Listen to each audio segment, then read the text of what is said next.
His vision, from the constantly passing bars, has grown so weary that it cannot hold anything else. It seems to him there are 1,000 bars, and behind the bars, no world. As he paces in cramped circles, over and over, the movement of his powerful soft strides is like a ritual dance around a center in which a mighty will stands paralyzed. Only at times, the curtain of the pupils lifts quietly. An image enters in, rushes down through the tensed, arrested muscles, plunges into the heart, and is gone. The Panther, by Rainer Marie Rilke.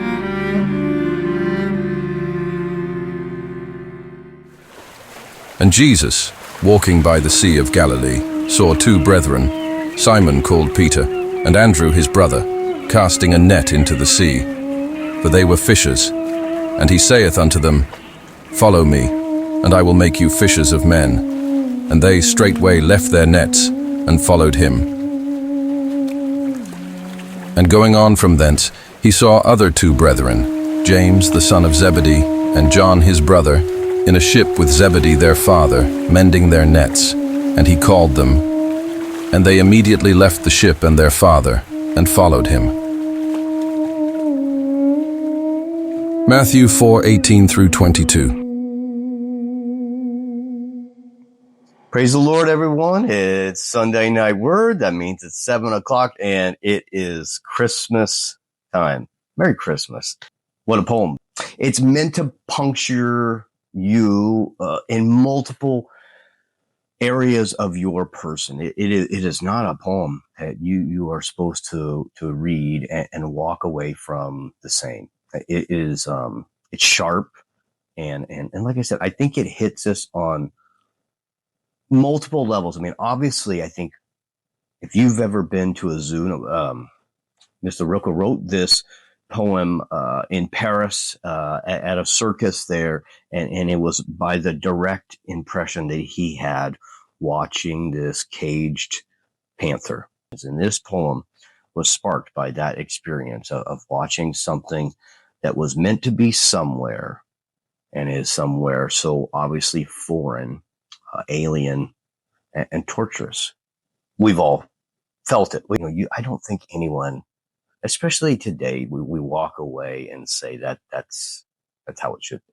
The reason that this poem hits us on a deeper level is that it is speaking a language that we are sometimes not brave enough to speak to ourselves. It is this unspoken, unexamined, unhighlighted feeling of existence itself as a creation breathed from the breath of God with the original intent of walking and in communion with Him.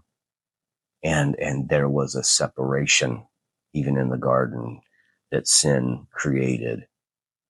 And our desperation to get back to where we were supposed to be. I think that affected that man. And I think that is what affects us as the reader. We don't have sympathy for all animals that are doing things that we just wouldn't like. I mean, I don't have sympathy for a dung beetle because I wouldn't want to be doing it. You wouldn't want to be doing it. But it's doing what it was intended to do. The communion isn't that the animal is uncomfortable. The communion really is in the fact that that purpose of that creation is not in its right environment. It's not being implemented. And you can see the desperation just behind the veil of the pupils, as Mr. Rilke poignantly kind of whittles us down to in the poem. We start with the whole picture and we just kind of funnel into the very pupils and then into the animal itself, into his heart where this image dies. Let's look at a couple lines from the poem, and I want to examine why these lines make us feel the way we do, and then we're going to get into the biblical truth of why this poem affects us the way it does, and maybe put on display. So let's start with the poem.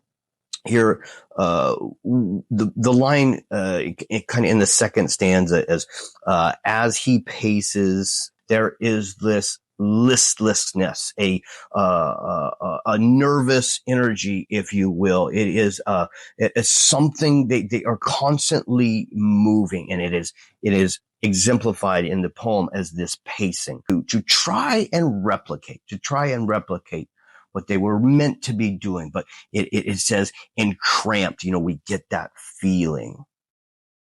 And I think this is where we start identifying. I think this is where we start feeling by looking at this panther, this listless energy of task and doing in a cramped and muffled space of feeling. And he says, in circles, over the same ground, over the same emails, the same texts. You get money, you spend money, you need money. You get money, you spend money, you need money.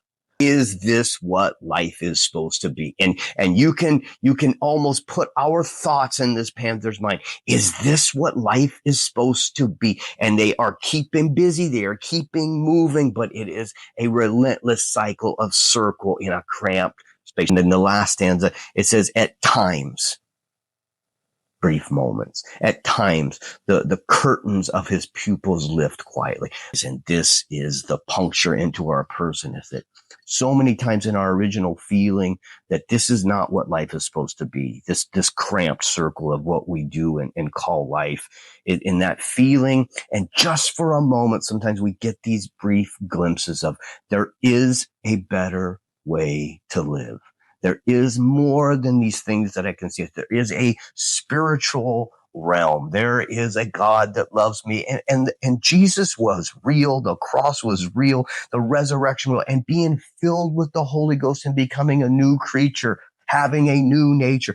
These things could be real, and they filter through our tensed body. And when they finally get into our heart, we are reminded of the bars. And there it dies. And this is an experience, I think, that really grips me the most in this poem, because there have been times in my life, and maybe your life, before really putting my hand to the plow here, that I had these glimpses of that there could be more to life than what I've got going on. But that image filtered through this tense body, this tense reality of what I have. And it settled and got stuck on the bars. The captivity of sin. Let me talk about the disciples. Henry David Thoreau said, masses of men lead lives of quiet desperation. That feeling that there is a better way to live. And I think this is the exact situation that Jesus, in his perfect timing, found the disciples as they were pacing, doing their cramped circles of pulling up the nets with no fish.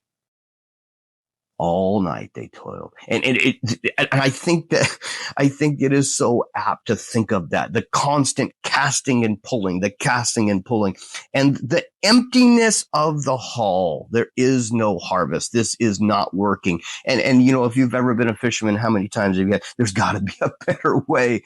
There's gotta be a better way to do this. This is not working. It is a cramped circle over and over. And Jesus, in his perfect timing, finds these men in their community, in their lives, the things that are supposed to, that this is their environment, right? This is where they were born into.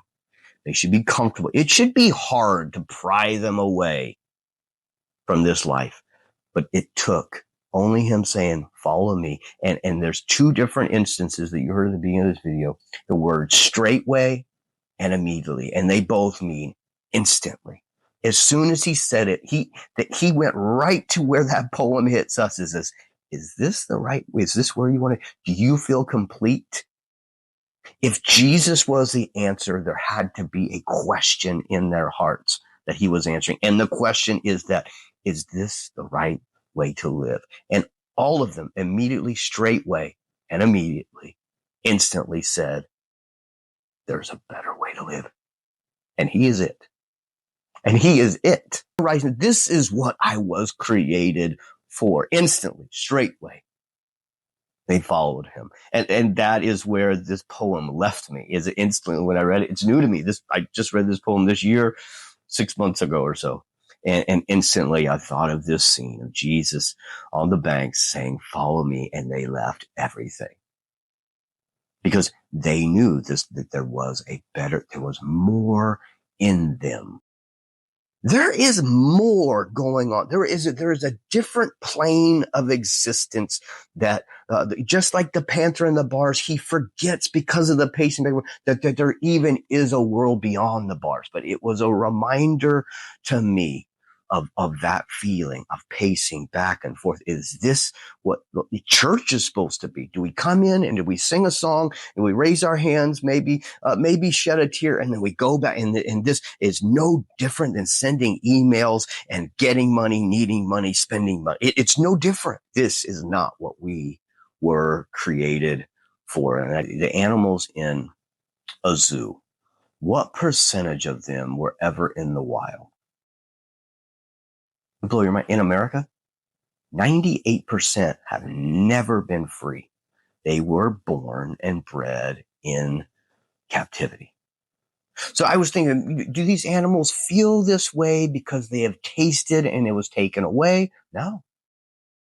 It is something in their DNA. It is something in their makeup. And I wanted to make sure that the connection I'm making is true. And the same as if we are born into sin, if we are born ostracized, it's not that we remember a time when things were better. It is something generally in the fingerprints of our maker, is that there is something more. There's something better. There's something more true. There's a fit for me. Oh, follow me, and straightway and immediately leave it all behind when I see it. That I was born this way. I was born in captivity, but the breath of the maker is in me, just like the fingerprints of the makers in that Panthers. This is not where we're supposed to be. And we're waiting for that call.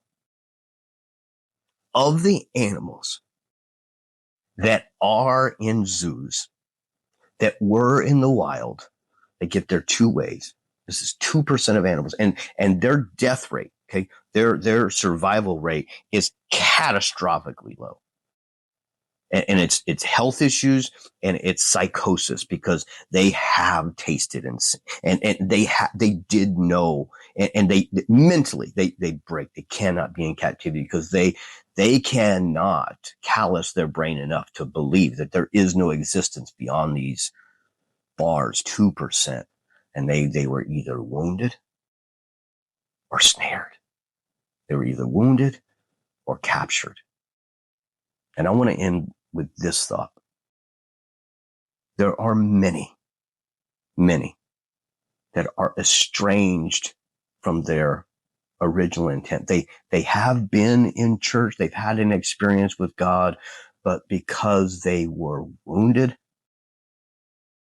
or they were captured, an event grabbed them and wrestled them away. And this is a very hard existence. I know many people, and I don't like the term backslider, so I try not to use it, but many people that have had an experience and that have been wounded or ensnared, they have the memory of what it feels like to know him. And this is a torturous existence. And I always want to take a moment, if it's provided, to encourage, come back. Come back to what you were supposed to be. It doesn't have to be the same building. It doesn't have to be the same pastor. I don't mean any of that. I mean relationship. I mean getting back to what you were made to do, and that is to worship. That is to serve. That is to love. That is to care. That is to sacrifice. That is to intercede. All these things that are in our DNA to do. Doesn't have to be overnight. It doesn't have to be in a day. It doesn't have to be a week or a year. Slowly but surely reintroduce yourself to your purpose. Start saying the name of God. Just say Jesus. Start with that. Just start with that. See where it goes. See where it goes. I love you. I'll see you in 7 days. Bring it on Monday.